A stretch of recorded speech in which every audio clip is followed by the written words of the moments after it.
When certain politicians and the media use the term muscular liberalism, that's just another word for racism and Islamophobia. This stance on Islam has led them into primary schools to ascertain why young girls wear the hijab, as it could be interpreted as a sexualization of these young girls. I say shame on Ofsted for victimizing young girls, for choosing to wear religious articles of clothing. There is no such measure made for other religions or other articles of religious wear. This stance has other ramifications. It signals to the British public and emboldens groups such as EDL, BNP and other fascist and racist groups that women are oppressed by Islam, are made insubordinate to the men that supposedly force them to wear it, and that it is the job of the British state to liberate us. We reject this imperialistic saviour thinking.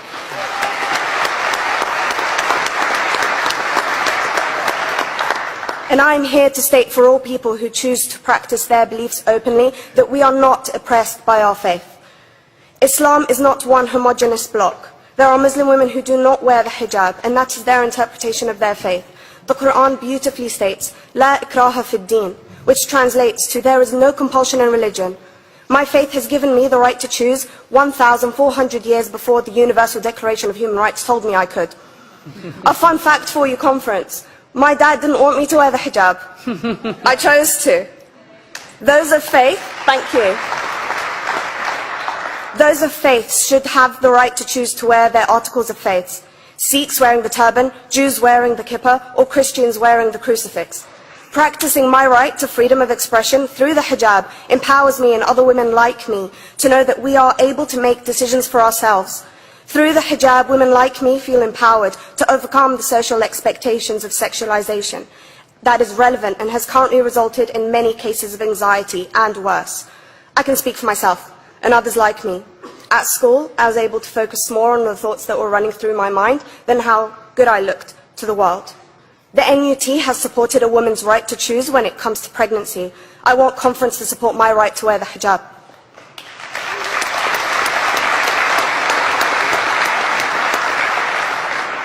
How I choose to practice my faith is clearly displayed for all to see.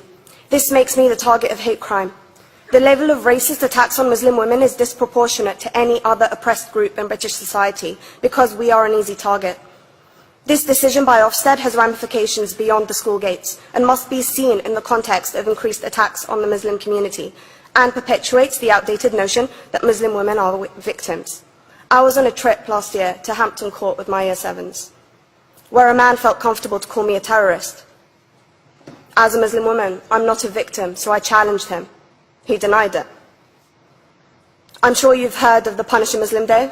It's been spoken about a few times already this morning. And as a Muslim, I'm actually quite optimistic.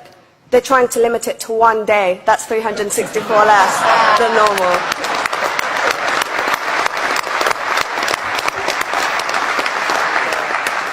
But let's be clear, conference. Islamophobia and other forms of racism affects non-Muslims too. If we don't challenge this stance as a collective, we may turn into a society like France, where women are forced by the law to choose between their faith and their education, their faith and their right to work in the public sector, their faith and their right to enjoy a day out by the seaside with their families. I want to end by stating that I came to this country as an 8-year-old refugee.